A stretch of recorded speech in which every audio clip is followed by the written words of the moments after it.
Do you record while the bus is moving, or does it have to come to a stop before? Yeah, well, sometimes they don't want to, and they're, you know, Gaga, we can't get, you know, the frequency's weird, and, you know, it's sounding a little bit strange, and I'm like, if you don't get this right now, I swear to Lucifer, I'm gonna, you know, I get a little bit mad.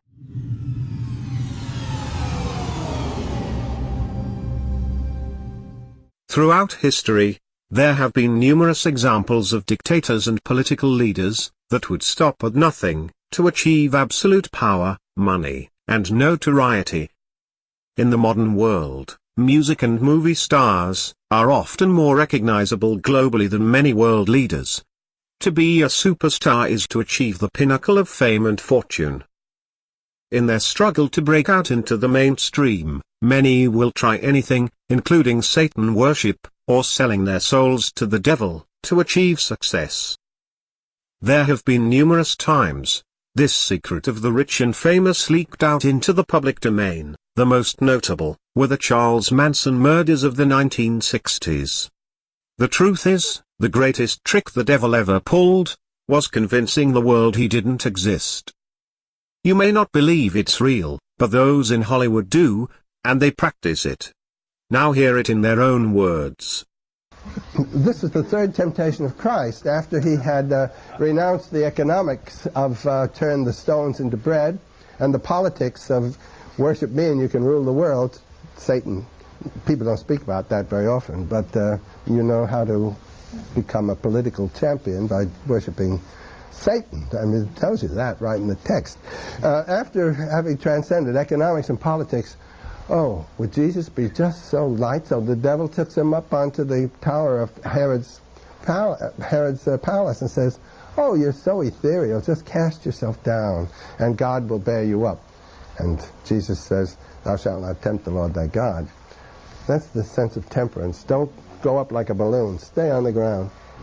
You never suck in anything. I have never, It's just another example of the Illuminati and Satan worship in Hollywood. In everything you do, see them all over the internet. Awesome. In their own words. I always love watching you do. Is there anything you've done where you go, oh, I didn't like that? Oh, yeah. Really? Yeah. Are you critical of yourself? All the time. Yeah, it just gives me the creeps to watch myself. They don't like to watch themselves. The show Alpha House, because and I'm running it's for not office them, it's the again. demon. There's a big bus, and it had like a 10-foot picture of my face on it. It just, it made me want to go back to Satan worship. Well, I think it worked for me. It got me a career. Let me tell you something. I had to ask some friends because I was hearing a lot about her, and so they told me, you know, who she was and what she was doing. And I come from the school of thought there's just some things that the public just shouldn't know. You know what I'm saying? Like things that happen between two people, a wife and a husband, girl. I just don't think that it's for mass consumption. I just have always felt that way, and I just think that the whole idea of celebrity and fame has become really convoluted and, you know, kind of bastardized, like whereas fame used to be the byproduct of success, and now it's the ultimate goal. And if your ultimate goal is to be famous, then you're gonna do a lot to get there, like sign your name in blood in a contract with the devil. Like you're gonna end up on a one-way street and it's going nowhere. Like that's just the truth. I've seen so many people like forsake their moral code and their value systems just for a little bit of fame, and it's not worth it at the end of the day. It's really not worth it. Why do you still do it? Why are you still out here? Well, it goes back to the destiny thing. I mean, I made a bargain with it, you know, a long time ago, and I'm holding up my hand. What was your bargain? To get where I am now. Should I ask who you made the bargain with? with you know, with the chief commander. On this earth? And on this earth, and then in a world we can't see. Tribute song is about saving souls from demons or something, Yeah. as I remember correctly. Yeah, yeah. Now, what was? Well, you know, there's a rich history of the devil in rock and roll. It goes all the way back to like Elvis was was everyone said he's playing the devil's music. What was that great song, The Devil Went Down to Joe? Oh, Charlie Daniels. Charlie Daniels, he had some devil in there, and it goes even back to before that. Who's Robert Johnson? Right. You can find his roots, way back to the beginning of rock. And so, had we sold our soul to the devil? How else can you explain us being here on the jam? Yeah. Sasha is my alter ego. And when people see me, sometimes I think that when they meet me and they speak with me, they're expecting Sasha. And I'm really kind of shy, and not really shy, but more reserved, and nothing like Sasha. But I guess I wouldn't be very entertaining on the stage, so Sasha comes out, and she's fearless. She can do things that I cannot do when I'm in rehearsal. I mean, I can try, but then it just doesn't happen. I can sing notes and sing strong and do all these things that when I'm just by myself, I can't do. And I remember right before I performed, I raised my hands up, and it was kind of the first time I felt something else come into me, and I knew that was going to be my coming out night for the BET Awards.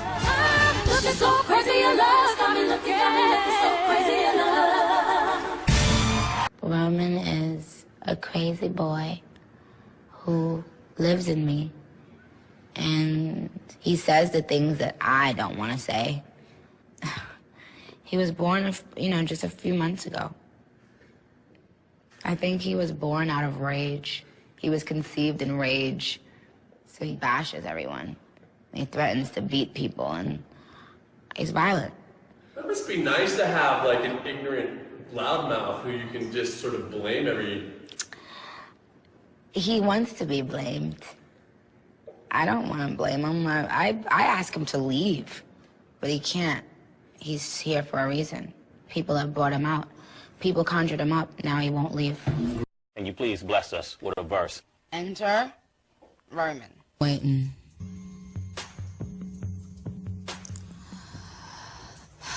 Dun, dun, dun, dun, dun, dun, dun, dun, dun. What up? What up, Roman? What up? What up? What is the situation with Roman's revenge? Why, your man Wheezy's on point too. It's mad out there. Yo, Roman's revenge is just about taking control. Saying Roman is here to stay. And anybody that ever doubted Roman is going down in a coffin. Boxed up, kids. Because your parents were quite strict, they were Christian ministers. They still are, yeah. Oh, yeah? They still are. And how do they feel now about all your success? They are very happy for me and support me. Of course, like, I'm not naive. I know that they have different views, and I have my views, but I think that's been the dynamic with, like, parents and their children a lot of times is, like, the kids are a different generation and think some other things, and the parents still think this thing. So, but we agree to disagree, and we get along swell. Because you weren't allowed to say lucky, weren't you, when you were a How child? do you know that? Oh, he psychic. does his research. I stayed up all night. I was only allowed to say that I was blessed, which is good because I say that to this day that I'm blessed. But why not lucky? What's wrong with lucky? Well, I don't know. I think my mom probably said it sounded like Lucifer. Is that crazy? I wasn't allowed to eat deviled eggs. Hello, that's crazy. So MTV and everything else was really, like, fused. All y'all were on block. Like, I never saw any music videos or anything, unfortunately. But I remember bringing it home. It was kind of like an almost famous moment. Like, I had to smuggle it in my knapsack, going directly into my room, and then pulling it out. And as I was pulling out the CD, well, needless to say, sold my soul. You're doing really well now, but didn't you release a CD, like, almost 10 years ago? Yeah, I mean, I released a gospel record when I was 15 because I grew up in, a household where all I ever did was listen to gospel music, and my parents are both traveling ministers, and so I kind of sang about, what was going on in my life at 15, and That's how I got introduced to the music industry. 'Cause I swear I wanted to be like the Amy Grant of music. Yeah. But it didn't work out, and so I sold my soul to the devil. So I sold my soul to the devil. So I sold my soul to the devil. I just kind of really opened my mind up to a whole bunch of things on this little spirit journey I went on. And so on this new record, I wrote about it a lot. Like I have a song called Past Lives and a song called Supernatural, which is about sexy times with a ghost. Yeah, let's talk about that. Yeah. You had sex with a ghost. Okay, well, I mean... no one's judging you. I'm kind of jealous of you. It's like a real, like, I know, crazy Kesha with her crazy sex with the ghost. No, it's totally believable. But it really happened. Judgment. So tell us why we want to know the story. No, I lived in this house up Laurel Canyon that the second I walked in there, I was like, there's some crazy energy in here. And so I was like, I am taking this room. And it was like a flop house. So I just, this energy wouldn't ever let me sleep. It would just wake me up at night. And it was super crazy. And then it just got more and more pervy. Maybe I could talk to you a little bit about magic. Is that Sure, okay? yeah, I love magic. Because like that, I've read from a number of different sources that that's one of the main themes of your new album. But we're not talking like David Copperfield magic here, are we? No, I mean, I like that kind too. Sure. But I'm talking more the magic that we experience in life, whether it's love or a drunken evening, dancing till the sun rises, making out with a ghost. Do you think some people are more kind of prone to things like that happening to them than others? Absolutely. Yeah. I am prone to that because I'm Yeah. very open to the supernatural. I've experienced multiple ghosts in my life, or supernatural energies, whatever you want to call them. So it's just like the symbolism and the occult. It's kind of always in the peripheral. I am definitely drawn to the occult. You have a very close relationship with your fans, to the point that you asked each of your fans to send you a tooth. Yeah. Okay, let's talk about that a little more. Let's talk about it. What I was the love plan? What was the plan? You get the teeth. Well, I don't know. Okay, so I like wearing body parts as jewelry. So I thought I wanted to wear my fans because I love my fans more than anything in the world. Right. So I thought they could send me their teeth, and then I made a headdress out of them, and I had like 1,000. So now I'm making a bra because I had so many left over. You're making a bra out of human teeth. Okay. When you say it like that, it sounds really weird, but it looks cute. But when you were doing the Jersey Shore program, they would tape you all day long? Is that right? Oh, yeah. When we film Jersey Shore, it's basically 2 months, 24/7. There's like 5 cameras in the house, and then there's a camera set up in like each corner. So you're always being watched. So you're always being watched. Now, Yeah. you sign up for that in the contract. You know that's going to happen. Yeah, we sell our soul. Well, that's an awful way to live. That really would steal someone's soul. I like to have fun, but also before Jersey Shore, no one believes this when I say it, but I was a freaking like shy girl. I was very shy. That's funny that I say it now, but I was really shy. Like, I was scared to even like go to the doctors. So, anywho, so yeah, I was going to school to be a vet tech, and I was into my studies, getting good grades, and you know what screwed it all up was this one guy. He broke my heart, and I was like, cool, thanks. I was like, now I have to do something pretty ridiculous and insane with my life, so why not sell my soul and go on Jersey Shore? You know, a lot of my book is about my wanting to sing. Ever since I was a little girl, and my family lied to me and told me that I was better than Shirley Temple, and I believed them. See, you're not helping a kid when you do that. No, and I totally believed them and everything. And then when I was 6, all of a sudden, you know, I was a has-been, and they started to like tell my younger cousin that she was. She was the real singer? Yeah, and it like really upset me. So I like summoned Satan, and I write about how I made it. Where do you summon Satan? It's in the chapter called Eat, Pray, Love, Conjure Satan. And when I was 12 years old, I signed a deal with Satan in my room, and I was to... CBS doesn't condone this. And wait a minute. Because I wanted to get famous no matter what, and, you know, then I forgot that I had this deal with Satan and everything, and then I got really famous. And then one day I, like, had this tragic singing accident at the... Oh, yes, I remember that, yeah. And I realized then that Satan was coming for my soul. Well, I'm very much into philosophy. A lot of different philosophers that I've read over the years, like Nietzsche, Darwin, Freud, Aleister Crowley, and finally Anton LaVey. And fortunately, he's, you know, still alive, so I got to meet with him and talk about his ideas and things like that. And in America, Satanism is sensationalized and kind of misunderstood, and people associate it with worshiping the devil and things like that. But it's really a philosophy about individuality and self-preservation. It's about you know, being your own God. We do have one more phone call, so why don't we take that too? Hello? Hi. Hi. Hi, this is Wendy from Cerritos. Hi, Wendy. What's your question? I was wondering if there's any significance in the backwards N in Nine Inch Nails. The backwards N. Is it a logo thing, or did you decide that there was a portion of your life that was backward? And we do worship the devil, but... Yeah, I remember having that conversation. God bless. The problem is that there's not enough money in music as a business model, where in television and where, you know, vis-a-vis the advertisers and movies, there's so much money that the controlling forces still circle around the stars in the right way. Stars are taken care of better in those industries. In the music industry, it's still very much this exploitative thing. It's still very much people signing their life away, you know, the old deal with the devil stuff. That is still going on. It's unbelievable in this day and age that is still going on. I was getting into, not practicing, but reading a lot of spiritualism and black magic and white magic and all that kind of stuff, and which, you know, a lot of people were doing at the time, which is like the post-hippie generation kind of thing, so all the peace and love was going out the window. And spiritualism and meditation, all that was coming in, so I was interested in that.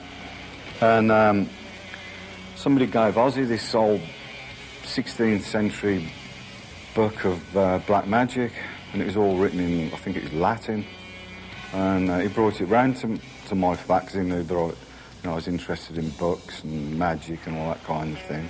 And I just got this really weird vibe off it, and I put it in this cupboard in the apartment that I was living in, and that night I just like woke up suddenly and there was just like this black shape at the bottom of my bed, and it just vanished into thin air as I was staring at it.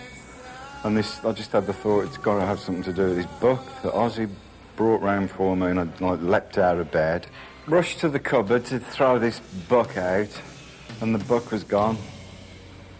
And the next day I told Ozzy about it, and about 3 days after that we came up with our first song, Black Sabbath, and Ozzy just like related my experience in the lyrics. Now then, nobody but nobody ever did 8 hours down a pit and came back as immaculate as the set-off with white shirt and everything like that. They were quite convinced I was a witch. If you go to South Kirby now, you'll get some of the old miners when you say, Jimmy Sample's done well, hasn't he? Ah, and he'll look around and he'll say, he's not what you think you know. The forces of darkness are at work there. God is the fabric of everybody's life, and God is the fabric of my life. No more religious or less religious than anybody else. So I would not say that I'm a religious man, but I do know who the boss is. Or anywhere. God is all over, not necessarily up there. If the good Lord, when he was doing his thing, if he bothered about people not seeing eye to eye with him, he would have got nowhere, and a lot of us would have got nowhere into the bargain.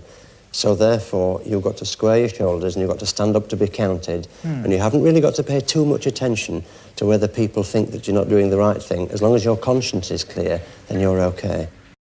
I'm not constrained pretty well by anything. The tough thing in life is ultimate freedom.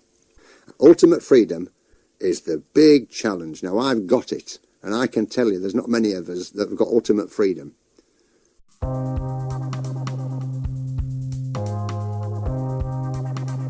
It's interesting to note the 11-pointed star design on the front of Jimmy Savile's wizard gown. This polygon is known as a hendecagram and is a central symbol or sigil of Crowley's Thelema religion. It is the union of the pentagram with the hexagram or the 5-pointed star with the 6. It represents the man-god standing face to face as an equal opposed to his creator or destroyer. As we talk, the band leader says, "How long have you fellas been involved with sorcery?" And he shocked us a little bit. And I said, "Exactly what do you mean?" "Well," he said, "you know, what you people are doing, talking to the supposed spirits of the dead." He says, this is silly. To me, he says, "I can't bother with this stuff." He says, "I want power, I go right to the source of power." And he says, "How do you think that I became famous the way that I am?" Well, I said, "You must have had some good luck." Well, he says, "There's no such thing as good luck."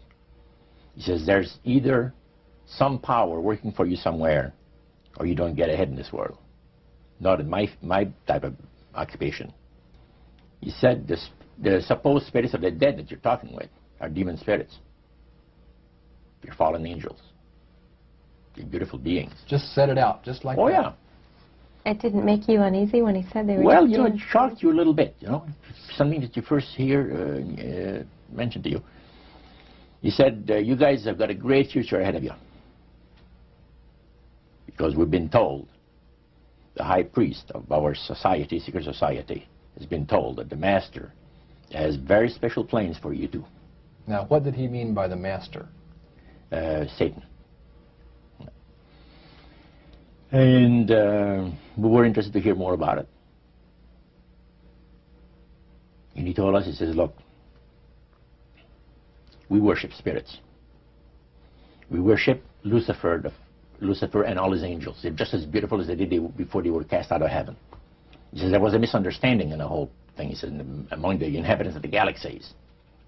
And he says, "Our master was misunderstood, and God did not bear with him like he does with people that make mistakes today. So we're in a warfare, good against evil. And we happen to be the evil ones, but we're not that bad." He says, "I look at this business between the forces of good and evil." He says, "You believe in one person believes in God, and everyone believes in Lucifer. It's like politics." I remember one day coming from the studio at 6 o'clock in the morning and pulling over on the highway. We like 4 cars, you know, just to watch the sunrise. And it was at that point that I fell in love with Arizona. I said, "You know what, this has to be God's country." You know, because I'd never seen anything as beautiful as that sunrise. Then I met the devil in God's country. You know, and it's not so much who, it's what, you know, what happens and the things that the devil does. It's not so much a person, even though he acts through people. You know, you can't call one person the devil. Joe Arpaio? You know, you can't call any one person the devil. You can't do that because no one person has enough power to be the devil. As hard as you work for your money, there's at least 2 or 3 people out there working just as hard to get it from you. I was there when Dre told me he would sell his soul to the devil for $1 million. And I swear right now, devil got to have a receipt for his ass. One night I was in my home studio, and it had to be like 8 to 10 people off in there. And we had beats and stuff playing in the background and everything. That's how we used to do it, you know what I'm saying? Everybody doing what they do, smoking, drinking, and everything. And actually, it came down to it that dudes actually started being used by demonic spirits. And these spirits started speaking through them, you know what I'm saying? Devils started speaking through them, talking to me, asking me, you know what I'm saying, if I was going to sell my soul, telling me what I needed to do to take my career to the next level in darkness. I mean, dudes actually came up to me holding wads of money, saying, "Man, don't you want to make all this money?" If those demonic spirits was real, if the devil was real, you know what I'm saying, and he was offering me a way, then I knew that God was real. For the next 7 days, I continued actually to hear the demonic spirit still propositioning me to sell my soul, you know what I'm saying, in exchange for fortune and wealth or whatever in that music game, you know what I'm saying. this major music producer sent me an email, and I'm talking to him, and this dude basically told me, you can't rap about Jesus, you can't do none of that, you know, we're going to give you a whole new look, whole new image. He basically was saying, look, man, sell your soul. We want you to rap about and sing about the things we want you to do. Sell your soul. You can't do none of that stuff for Christ, but we'll give you a $2 million music contract for 6 albums. I got to do 6 albums. The guy was basically telling me to sell my soul. Basically, that's what he was saying. He just was doing it in a different, he just was telling me in a sneaky way. He basically was saying, look, we're watching you, we love your talent, and we want to use you for the Illuminati and for Satan. Because there's a bunch of devil worshipers in Hollywood. Hollywood, and there's a lot of black folks too. And they be throwing up them signs, you see them, this, that, all of them. Watch the rappers, watch them folks. It's scary. It's very scary. That devil is real. Everybody wants to make it, and you might not make it. And I said to my dad, well, that depends on what making it is, Dad. He was a smart ass kid. Yeah. It depends on what making it is, Dad. He says, what do you mean? I said, well, you're a teacher. I said, if I could make a teacher salary doing comedy, I think that's better than being a teacher. And he started laughing. He said, if you keep that attitude, I think you should go. He said, but name your price in the beginning. If it ever gets more expensive than the price you name, get out of there. Thus, Africa.